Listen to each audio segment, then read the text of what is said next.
আজি ভিডিঅ'টো হ'ল অসম পুলিচৰ ৰিটেন এক্সামৰ ওপৰত। আপোনালোকে ইতিমধ্যে গম পাইছে যে ডিচেম্বৰত ফিজিকেল এক্সামবোৰ শেষ হৈছে আৰু অসম বেটেলিয়ানৰ যিবোৰ ফিজিকেল হয় সেইখিনি চলি আছে।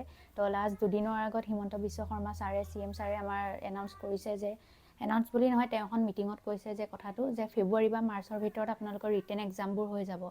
গতিকে তাৰ ওপৰত আজি ক'ব যাওঁ যে আপুনি ৰিটেন এক্সামটোৰ কাৰণে কেনেকৈ পঢ়িব পাৰে, সেইখিনিৰ ওপৰত কি বুক লিষ্ট ল'ব পাৰে, কেনেকৈ প্ৰিপেয়াৰ কৰিলে আপোনালোকে ছাকচেছ হ'ব পাৰিব, তাৰ ওপৰত ডিছকাছ কৰিব গৈ আছোঁ। ভিডিঅ'টো চাই থাকিব। ফাৰ্ষ্ট আহোঁ এক্সাম পেটাৰ্ণটো, এক্সামটো কেনেকৈ হয়, কিমান ছাবজেক্ট, কি মাৰ্কছ আহে তাৰ ওপৰত। তো টোটেল মাৰ্কছ থাকে 50 মাৰ্কছ আৰু টোটেল কুৱেশ্যন থাকে 100 মাৰ্কছ। মানে দুটা কুৱেশ্যনত 1 মাৰ্ককৈ থাকে আৰু তাতে এটা ভাল কথা হ'ল যে তাত নিগেটিভ মাৰ্কিং নাথাকে। গতিকে আপোনালোকে যদি টোক্কাও মাৰে বা ভুল কৰি থৈ আহে তো তাত কোনো ধৰণৰ আপোনালোকৰ মাৰ্কছ তাৰ পৰা আপোনাৰ শুদ্ধখিনিৰ পৰা মাইনাছ নহয়। তো সেইটোতো এটা প্লাছ পইণ্ট আছেই। এতিয়া আহোঁ ৰিটেন এক্সামটোৰ ছাবজেক্টৰ ওপৰত। তাত টোটেল ছাবজেক্ট হ'ল 4টা। চাৰিটাৰে এটা হ'ল GK, এটা হ'ল মেথছ, ৰিজনিং আৰু ইংলিছ। তো ছাবজেক্ট ৱাইজ যদি মাৰ্কছ ক'বলৈ যাওঁ, GKত আপোনালোকৰ টোটেল মাৰ্কছ 20 থাকিব। GK হাইষ্ট মাৰ্কছ স্ক'ৰ কৰে। তাৰপাছত মেথছত 10, ইংলিছত 10 আৰু ৰিজনিঙত আপোনালোকে 10 ধৰিব পাৰে। তাৰে GK পাৰ্টটোৰ পৰা আজিকালি কাৰেণ্ট এফেয়াৰ্ছ আহে। কাৰেণ্ট এফেয়াৰ্ছত আপোনালোকে 5 মাৰ্কছ ধৰিব পাৰে। গতিকে এতিয়া চাওঁ আমি আহক যে কোনটো ছাবজেক্টৰ কিমানকৈ মাৰ্কছ আহিব আৰু ক'ৰ পৰা কিমান আহে, মানে চিলেবাছটো আমি ডিছকাছ কৰোঁ। আপোনালোকে অলৰেডি ফিজিকেল টেষ্টৰ কাৰণে যথেষ্টখিনি কষ্ট কৰিছে, গতিকে আৰু বেছি দিন নাই। আপোনালোকে 2 এমাহ এই ৰিটেন এক্সামটোৰ কাৰণে অলপ কষ্ট কৰক। কষ্ট বুলি কওঁতে তেনেকুৱাও নহয় যে আপোনালোকে বহুত বেছি কিবাকিবি পঢ়িব লাগিব বা বহুত বেছি কষ্ট কৰিব লাগিব, তেনেকুৱা নহয়। বস্তুখিনি কালেক্ট কৰি লওক, কিমান পঢ়িব, লিমিটেড ৰিচৰ্চ লওক আৰু চাওক চিলেবাছটো বাৰে বাৰে যে কোনবোৰ আগৰ প্ৰিভিয়াছ ইয়েৰ কুৱেশ্যন পেপাৰ চাই আপোনালোকে বাছি লওক যে কোনবোৰ ছাবজেক্টৰ পৰা, কোনটো টপিকৰ পৰা বেছি কুৱেশ্যনছ আহি থাকে, সেইবোৰ চাই লওক। মই আপোনালোকৰ ভিডিঅ'টো লাষ্টত এনেও দি দিম সেইখিনি বস্তু, যে কোনকেইটা টপিকৰ পৰা ৰিপিটেডলি কুৱেশ্যনছ আহিয়ে থাকে প্ৰতি বছৰে। অকল ধৰক অসম পুলিচ বুলিয়েই নহয়, বিভিন্ন কম্পিটিটিভ এক্সামত ধৰক সেইখিনি ছাবজেক্টৰ পৰা, সেইখিনি টপিকৰ পৰা কুৱেশ্যনছ বহুত ৰিপিট হয়। তো সেইখিনি বস্তু আপোনালোকে বাছি যেতিয়া ভাল কিতাপ কেইখনমান লৈ পেলাই বা PDF লৈ পেলাই, কোচিং ইনষ্টিটিউটৰ বিভিন্ন PDF পাব, সেইবোৰ লৈ পেলাই যেতিয়া আপোনালোকে 2 মাহ কষ্ট কৰিব তো আপোনালোকৰ নিশ্চয় ছাকচেছ হ'ব। তো তাৰ কাৰণে ফাৰ্ষ্ট যদি GK ওপৰত ক'বলৈ যাওঁ, GK বেছিকৰ কাৰণে আপোনালোকে চেবা বা জাতীয় বিদ্যালয়ৰ যিকেইখন NCERT হয় ক্লাছ 6ৰ পৰা ক্লাছ 8 বা আপোনাৰ সময় যদি বেছি আছে, বেছিকৈ পঢ়িব পাৰে, তেতিয়াহ'লে আপোনালোকে ক্লাছ 6 to 10 লওক। আৰু যদি কম পঢ়ে তেতিয়াহ'লে ক্লাছ 6 to 8 পঢ়িলেও হৈ যাব। আপোনালোকে যিকেইখন সাধাৰণ জ্ঞানৰ কিতাপ, GK বুক বা ছ'চিয়েল ছায়েন্সৰ যিকেইখন কিতাপ, সেইখিনি কমপ্লিট কৰক। সেইখিনি পঢ়ি থাকক, ৰিপিটেডলি পঢ়ি থাকক, ৰিভিজন কৰক। সেইখিনি আপোনালোকৰ GK কাৰণে হৈ যাব।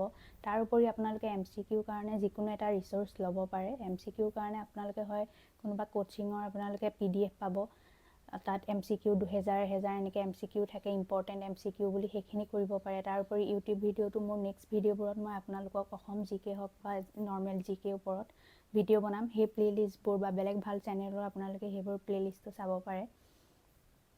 আৰু GK ওপৰত যদি ক'ব যাওঁ সিমানখিনি, জাতীয় বিদ্যালয় বা চেবাৰ NCERT বুকখিনি চাওক, GK কিতাপখিনি চাওক, সেইখিনি চালে আপোনালোকৰ GK হৈ যাব। তাতকৈ বেছি পঢ়িবলৈ গৈ পাছত আপোনালোক বিপদত পৰিব, কাৰণ আপোনালোকৰ সময় কম আৰু ৰিভিজন কৰিবলৈ ইমানখিনি বস্তু টাইম নাথাকে।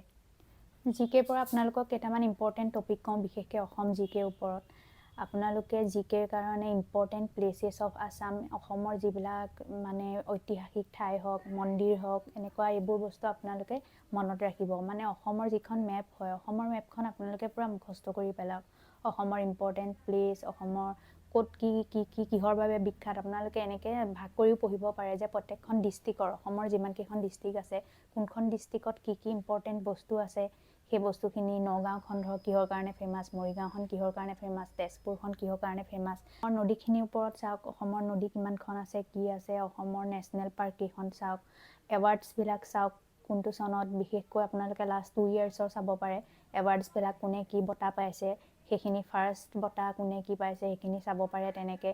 তাৰ উপৰি আপোনালোকে চাব পাৰে হেৰিয়ৰ ওপৰত, গেমৰ ওপৰত। আজিকালি গেমৰ ওপৰত বহুত কুৱেশ্যন আহে।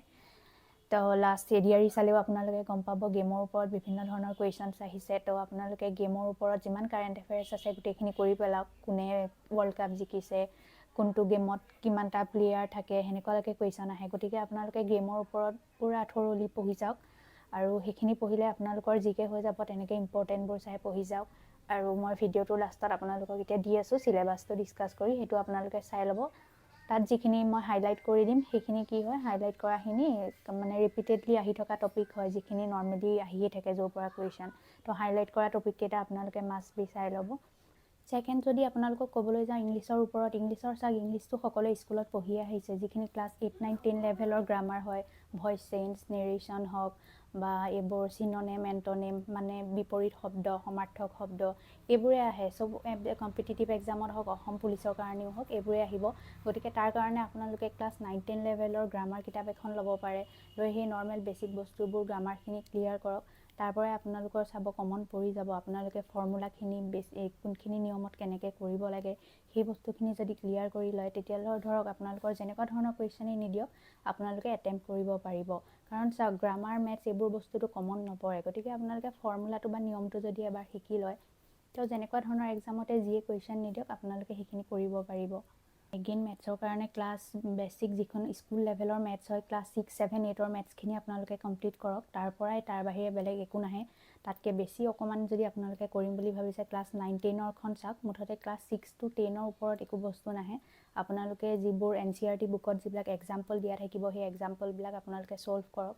তাৰপিছত আপোনালোকে যদি কুৱেশ্যন পেপাৰবোৰ চাব, প্ৰিভিয়াছ ইয়েৰ্ছৰ কুৱেশ্যন পেপাৰ হওক বা আপোনালোকৰ নেক্সট এক্সামত অহা কুৱেশ্যন পেপাৰ, তাতকৈ বেছি একো নাপায়, আপোনালোকে সেইবোৰ ছল্ভ কৰিব পাৰিব। মেথছটো হ'ল নৰ্মেল, আপোনালোকে ফৰ্মুলা আৰু নিয়মখিনি শিকি লওক আৰু প্ৰেক্টিছ কৰক। বাছ সিমানখিনি কৰিলে আপোনালোকৰ হৈ যাব।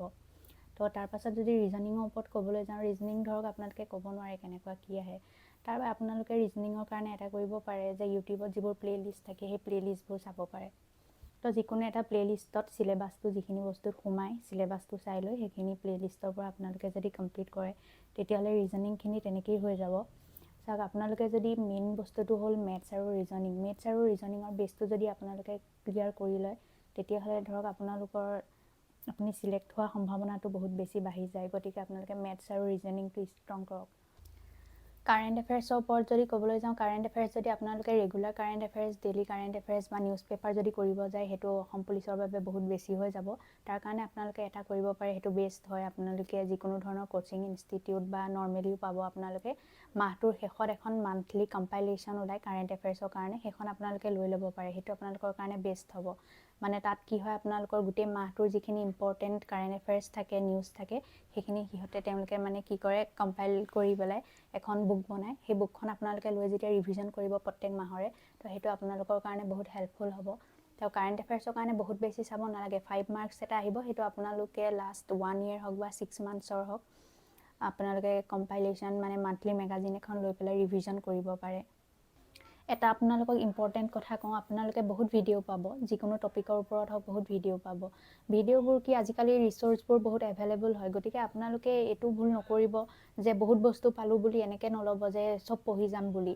কাৰণ চাওক, ৰিভিজন নকৰিলে আপোনালোকে যিমানেই নপঢ়ক, পঢ়ি লাভ নাই। গতিকে সিমানখিনিহে পঢ়ক যিমানখিনি আপুনি ৰিভিজন কৰিব পাৰে বা যিমানখিনি সময় আপোনাৰ হাতত আছে। বহুত বস্তু প্ৰথমতে পঢ়ি লৈ পাছত আপুনি সেইবোৰ পাহৰি যাব। লাষ্টত গৈ কি হ'ব, আপোনালোকৰ উল্টা পুল্টা হৈ যাব।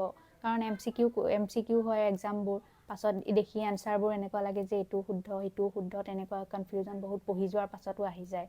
গতিকে আপোনালোকে প্ৰথমতে যদি 2 মাহ, 1 মাহ বহুত সময় আপোনালোকে বহুত বস্তু পঢ়ি দি দিয়ে, পাছত সেইখিনি ৰিভিজন কৰিব নোৱাৰে, তেতিয়াহ'লে সেইটো আপোনালোকৰ ভুল হ'ব।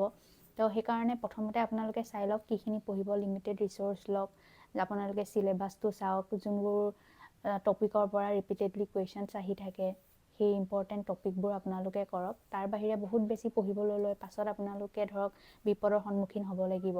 তো সেইটো নকৰিব। যিখিনি পঢ়ে প্ৰথমৰ পৰা সেইখিনিতে কনচিষ্টেঞ্চি ৰাখক আৰু পঢ়ি যাওক, ৰিভিজন কৰক। আৰু বুকৰ কথা যদি আপোনালোকক ক'বলৈ যাওঁ, এখন বুক আপোনালোকে ল'ব পাৰে, সেইখন সকলোৱে জানে, আছামীৰ বুক বুলি যিখন বুক হয়, সেইখনৰ আপোনালোকে লেটেষ্ট এডিশ্যনটো ল'ব পাৰে। সেইখনটো ভাল কিতাপ হয়। তাতে ধৰক যিখিনি জিকে কাৰণে ইম্পৰ্টেণ্ট হয়, এৱাৰ্ডছ, গেম, এনেকুৱা চব বস্তুবোৰ, অসম সাহিত্যৰ ওপৰত, জিকে ওপৰত চব সেইখন বুকতে পাই যাব। তো আপোনালোকে য'ত ত'ত ৰিচোৰ্চ বিচাৰি ফুৰাতকৈ যদি আপোনালোকে আছামীৰ বুকখনো লৈ যায়, সেইখনো লৈ লয়, সেইখনো যথেষ্ট হ'ব। মানে অসমীয়া বুকখন আপোনালোকে লৈ ল'ব পাৰে। বুকছৰ ওপৰত ক'ব গ'লেতো মই সেইখন ছাজেষ্ট কৰিম আপোনালোকক। আৰু মোৰ ভিডিঅ'বোৰ আপোনালোকে চাই থাকিব। মই নেক্সট অসম জিকে হওক, জিকে বা আছাম হিষ্ট্ৰী, জিঅ'গ্ৰাফী সকলোৰে ওপৰত ভিডিঅ'বোৰ আৰু নোটছবোৰ আপোনালোকক দি থাকিম। চেনেলটো যদি ফাৰ্ষ্ট টাইমৰ কাৰণে চাইছে, চেনেলটো ছাবস্ক্ৰাইব কৰিব, ভিডিঅ'বোৰ লাইক কৰিব আৰু শ্বেয়াৰ কৰিব। আৰু আপোনালোকক বেষ্ট অফ লাক থাকিল আপোনালোকৰ ৰিটেন এক্সামৰ কাৰণে। পঢ়ি যাওক, যিখিনি দিছোঁ লিমিটেড ৰিচোৰ্চ সেইখিনিতে হৈ যাব।